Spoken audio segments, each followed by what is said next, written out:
Às vezes nós vamos incorporando ao nosso jeito de ser detalhes que nem são nossos. E de repente a gente vai fazendo a nossa vida, a gente vai construindo os nossos dias a partir de expectativas que são dos outros. Eu tenho muito cuidado com isso, comigo. Sobretudo por ser uma pessoa muito pública. E você, diante da publicidade que você tem, você não precisa ficar pensando que sua vida é diferente de mim, não.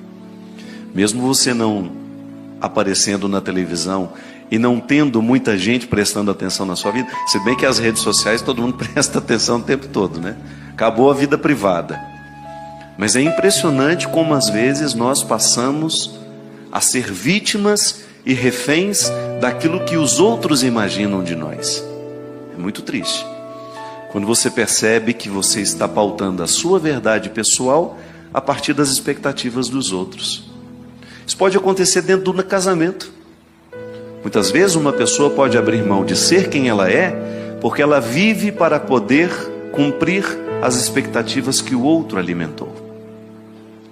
Por isso que o namoro precisa ser um tempo de muitas decepções. Porque o que é a decepção? É aquele momento em que você percebe que o outro não é aquilo que você imaginou. Eu acho profundamente libertador quando alguém fala: Padre Fábio, eu estou tão decepcionada. Que bom, minha filha. Então agora podemos ser amigos de verdade. Porque antes o outro pode ter me imaginado demais. No amor é assim, a mesma coisa.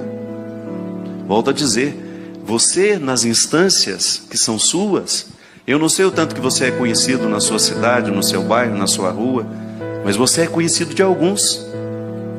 E você corre o risco de guardar e de manter coisas na sua personalidade que nem pertencem a você, que foram colocados por outros.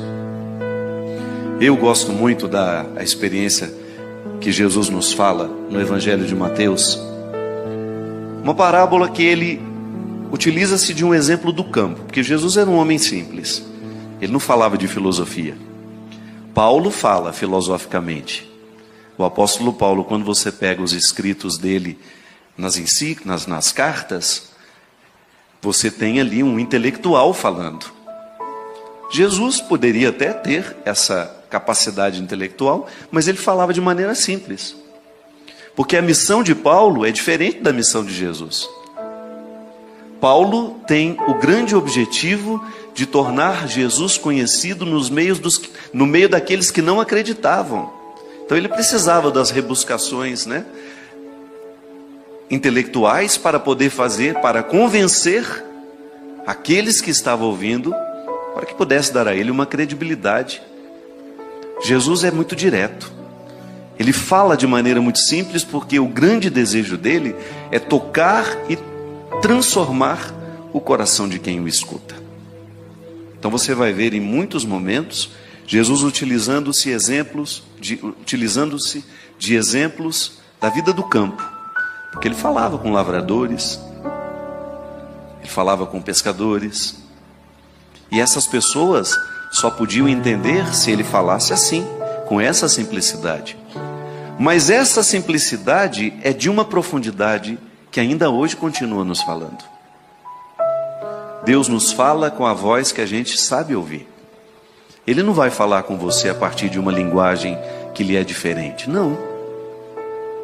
Sempre que Deus quer falar comigo, Ele fala a partir da linguagem que eu entendo.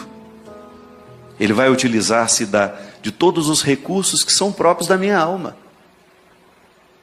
Então, se você gosta de arte, é natural que Deus vá se revelar de maneira muito especial a você através da arte. Se você é muito religioso, Deus vai ter facilidade de se manifestar na sua vida através da religião. É por isso que a gente precisa ter muita paciência com aqueles que não vivem igual a gente, que não escutam a mesma voz que nós escutamos. Fica tranquilo, mais cedo ou mais tarde Deus falará com aquela pessoa com a linguagem que ela sabe ouvir. Porque o grande desejo de Deus é comunicar-se a todos nós.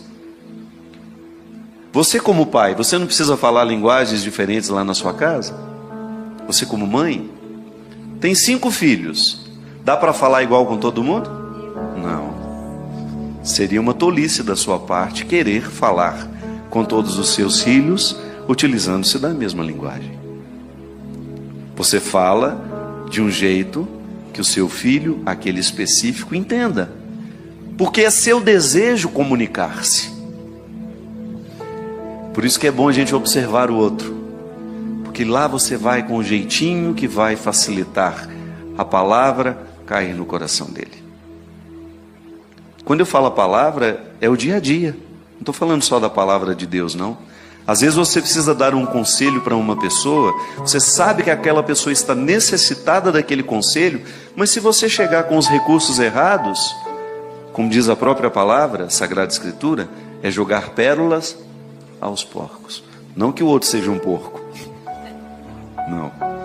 É que às vezes o espaço, a maneira como nós escolhemos fazer é porca. É precioso o que eu preciso dizer, mas se eu digo com arrogância, você nem presta atenção no que eu estou dizendo, não? Eu particularmente tenho muita dificuldade de prestar atenção num arrogante. Pode estar falando a coisa mais verdadeira do mundo, aquilo não me toca. Essa semana eu estava lendo a entrevista que a Adélia Prado deu ao jornal O Globo. Não sei se alguém aqui teve a oportunidade de ler. Se não, dá uma pesquisada na internet. A simplicidade com que aquela mulher faz uma leitura do Brasil a me comoveu, porque ela disse que a tragédia de Mariana, aquela lama toda, é a expressão de uma lama maior. E ela falou que ela tem medo dessa lama. Aquela tragédia expressa outras tragédias nossas. Uma mulher simples, extremamente sábia, intelectual, mas que fala com a gente de uma maneira tão direta que é impossível a gente não ficar tocado e, mais que isso, modificado por aquilo que o outro disse para nós. Esse é o empenho de Jesus, minha gente. Tocar o coração do outro para que ele seja modificado por essa palavra que sempre quer o nosso bem. Se você procurar no Evangelho alguma palavra que seja contrária à sua felicidade, você pode me apresentá-la? Não. Toda e qualquer palavra dita por Jesus é sempre favorável ao crescimento daqueles que escutam. Até quando essa palavra é mais dura. Porque você também, como mãe, sabe que apesar de todo o amor que você tem pelo seu filho, a palavra dura faz parte do processo educativo. Não tem como você amar o seu filho e educá-lo sem a palavra dura, vez em quando. Mas aí você encontra o formato certo para dizer a palavra dura. A palavra dura precisa ser dita de maneira que aquela criança ou aquele adolescente, ou até mesmo aquele jovem, identifique que ela lhe é favorável. Sim. A palavra deverá ser sempre favorável, deverá despertar em nós a consciência do que nós precisamos jogar fora para que prevaleça a nossa verdade pessoal. Se a gente se empenhar nessa investigação diária da nossa personalidade, nós vamos descobrir muitas atitudes, muitas coisas que foram colocadas sobre nós, que são um obstáculo para o nosso crescimento pessoal. É por isso que a conversão, minha gente, só é possível àquele que se dispõe a ser verdadeiro. Você pode observar que Jesus em nenhum momento ele lida bem com os mentirosos, porque a salvação só é possível aos que aceitam a verdade. O primeiro passo é a gente reconhecer a nossa indigência. Sou miserável, não tenho medo dessa miséria, administro-a dia a dia. Eu acordo miserável e vou dormir miserável, mas vou dormir consciente de tudo aquilo que pode ser um obstáculo para o que Deus pretende em mim. Eu não posso me render a essa parte estragada que me foi jogada pelos outros, ou até mesmo que foi buscada livremente por mim. Jesus fala dessa realidade a partir do joio e do trigo. É o Evangelho que eu faço questão de que seja a pauta deste programa de hoje. Então Jesus deixou as multidões e foi para casa. Seus discípulos aproximaram-se dele e disseram... Não, desculpa, eu vou pegar um pouquinho antes. Jesus apresentou-lhes esta parábola: o reino dos céus é como alguém que semeia boa semente no seu campo. Enquanto todos dormiam, veio seu inimigo, semeou joio no meio do trigo e foi embora. Quando o trigo cresceu e as espigas começaram a se formar, apareceu também o joio. Os servos foram procurar o dono e lhe disseram: Senhor, não semeaste boa semente no teu campo? De onde veio então o joio? O dono respondeu: foi algum inimigo que fez isso. Os servos perguntaram ao dono: queres que vamos retirar o joio? E ele disse: não. Pode acontecer que ao retirar o joio, arranqueis também o trigo. Deixai crescer um e outro. E no momento da colheita, direi aos que cortam o trigo: retirai primeiro o joio e amarrai-o em feixes para ser queimado. O trigo, porém, guardai no meu celeiro. Aí depois, nessa continuidade que eu estava lendo, Jesus explica para eles o significado dessa parábola. Ele voltou para casa, como eu tinha dito, os discípulos aproximaram e perguntaram a ele: Senhor, o que o Senhor quis dizer com aquela parábola do joio? Ele respondeu: aquele que semeia a boa semente é o Filho do Homem. O campo é o mundo. A boa semente só são os que pertencem ao reino. Os joios são os que pertencem ao maligno. O inimigo que semeou o joio é o diabo, e a colheita é o fim dos tempos. Os que cortam o trigo são os anjos. Como o joio é retirado e queimado no fogo, assim também acontecerá no fim dos tempos. O Filho do Homem enviará seus anjos, e eles retirarão do seu reino toda causa de pecado e os que praticam o mal. Depois serão jogados na fornalha de fogo. Ali haverá choro e ranger de dentes. Então os justos brilharão como o sol no reino de seu Pai. Quem tem ouvidos, ouça. Como nós temos, a gente ouve, né? Eu sempre gosto de pensar que o fim dos tempos para nós é hoje. Eu tenho todo o direito de acreditar as minhas esperanças escatológicas. Bonito isso. Eu pensar que eu viverei um juízo final. Ótimo. Mas eu preciso fazer diariamente a experiência da volta do Filho do Homem na minha vida. O verdadeiro cristianismo consiste em nós vivermos diariamente este impacto da palavra de Deus em nós. Não posso esperar para o futuro, minha gente. Ou eu vivo esse encontro final com o Senhor hoje, ou eu vou sempre adiando as minhas transformações. Porque o meu cristianismo, quando levado a sério, ele me coloca na pauta do dia tudo aquilo que em mim precisa ser comparado com ele. Eu não posso negligenciar a minha oportunidade de ser parecido com Jesus. Você já me ouviu falar muitas vezes isso. Eu gosto de mudar um pouco essa chave, para a gente ressignificar a nossa pertença religiosa. A religião não deve ser uma obrigação para nós. Eu sei que você cresceu aprendendo que era obrigação ir à missa, confessar-se uma vez por ano. Eu sei que você cresceu aprendendo que o jejum é obrigação. Tudo foi obrigação na nossa vida, quando o assunto era religião. Esqueça isso. Apague isso. Cada vez que eu vou participar da Eucaristia, eu estou manifestando publicamente o meu direito de receber a vida de Cristo em mim. Não é porque eu sou obrigado a ir, não.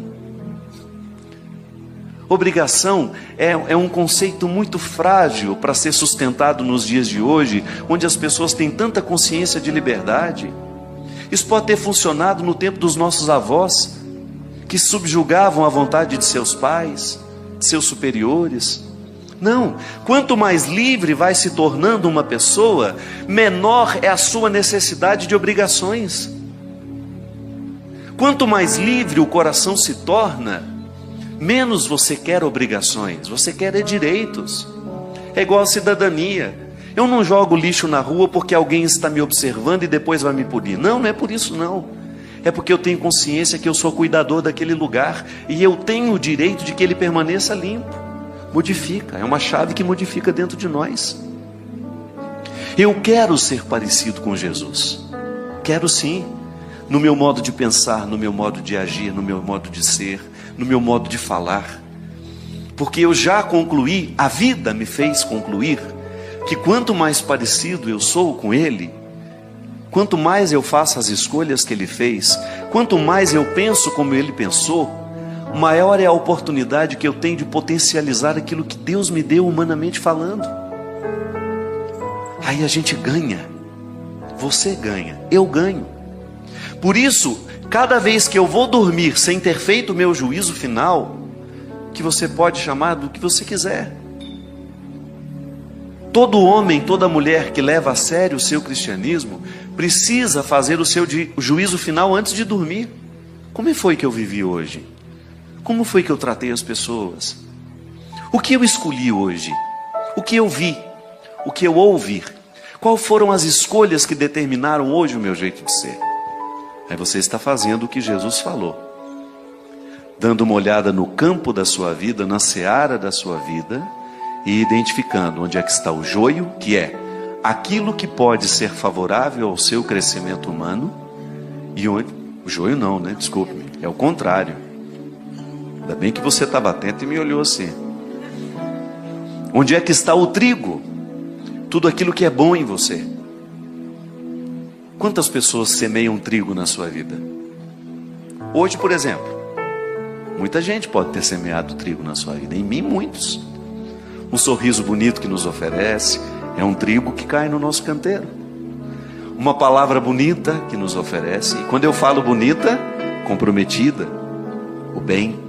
Um gesto de amor que uma pessoa faz, de delicadeza que uma pessoa faz com a gente na fila do banco. É joio? Não, é trigo. Aí você faz a leitura da seara e você pensa, hoje tudo isso foi semeado em mim para me tornar um campo fértil.